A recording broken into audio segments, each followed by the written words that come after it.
What's up mga bossing, it's me again, Jim Frias. Magbabalik na naman dito na mga bossing. Tara samahan nyo nga kami, magjo-joyride nga kami ng kapatid ko. Charot, hindi ganun na review mga bossing kasi itong kapatid ko ay nag-aya daw na mag-merienda ang crisis. Kaya paalam muna sa aming barangay. Dito na naman sa paparoroon lang.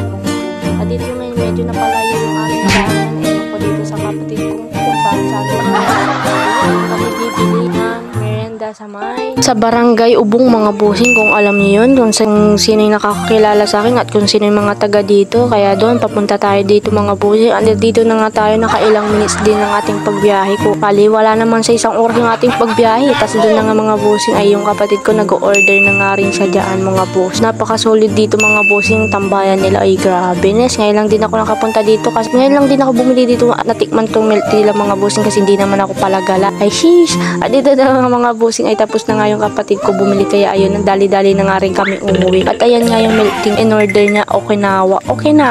Ayan nga mga bossing. At dito na mga bossing ay pauwi na rin kami mga bossing kasi mukhang uulan na naman mga bossing. Kaya ayun, ewan ko ba kung may bagyo, tagang napakapuli ko na naman dyan mga bossing. Tamang pa-cute. Ay, papakita ko nga sa inyo yung arko ng Ubong mga bossing. Baka naman kasi hindi nyo alam. Kaya ito nga yung arko nila mga bossing. Teka lang. Ayan mga bossing, yung arko nila. Pasensya nyo na itong cellphone nating gamit kasi gamit ko nga rin cellphone dito yung sa aking kapatid kasi yung cellphone ko ay naiwan ko sa bahay kasi naka-live nga ako mga bossing. So yun, hanggang dito ko na rin tatapos ang ating video. Bye bye!